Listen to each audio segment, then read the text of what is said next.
Well, T, almost 70 days or something like that. Still no budget in this state. These guys are unbelievable. Let me ask you a question. You know, when our governor said we need to close the parks to, you know, to fix some budget gaps and whatnot, I really started to think about that. You know, a lot of people comes out about the parks and they say, no, you can't close the parks, you can't close the parks. Well, this is going to be unpopular, I'm sure, but my theory on this is, you know what, if a park cannot sustain itself by a paid entrance, why are we keeping them open? There's obviously, if there's not enough people that go there to pay for the facility to be open, maybe we should close some parks. I don't know about that. I just, you know. I mean, would you pay to go to a park? Oh, yeah. All right, so you got no problem paying to go to a park. Well, I mean, don't get me wrong, it's nice that we have these parks available, but the truth is, I mean, geez, we're in a real bad budget way right now. What do we do? Do we maybe only keep the parks open on the weekends and let the people in with paid admission? I mean,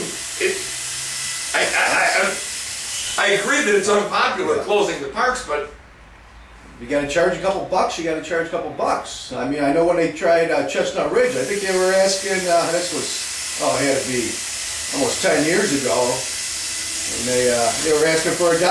People were bitching about that. About $1. About $1.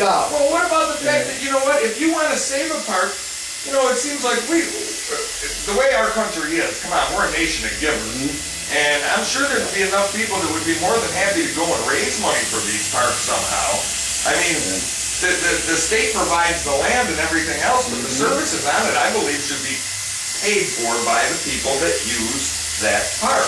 I particularly, I live in the country. I already live in a park, so I don't go to parks that often. You know, nor do I guess probably a lot of people.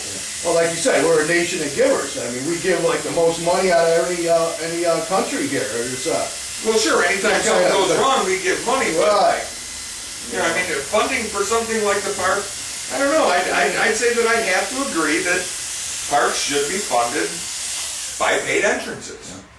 I mean, I would have no problem paying $3, $4, $5, whatever.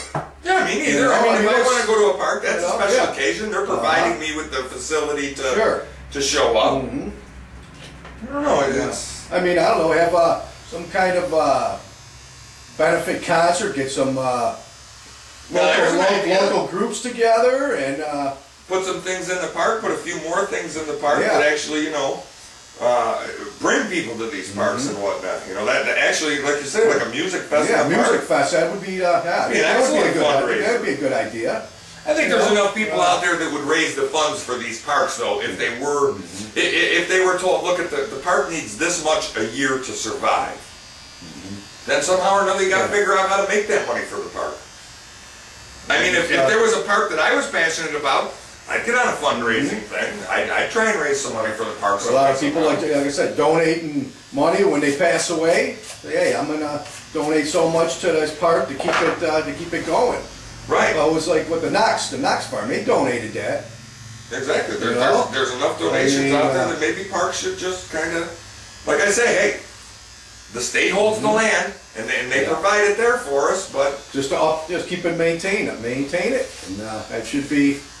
Yeah, like I said, I think Music Fest would be it'd be perfect. Right. You know. And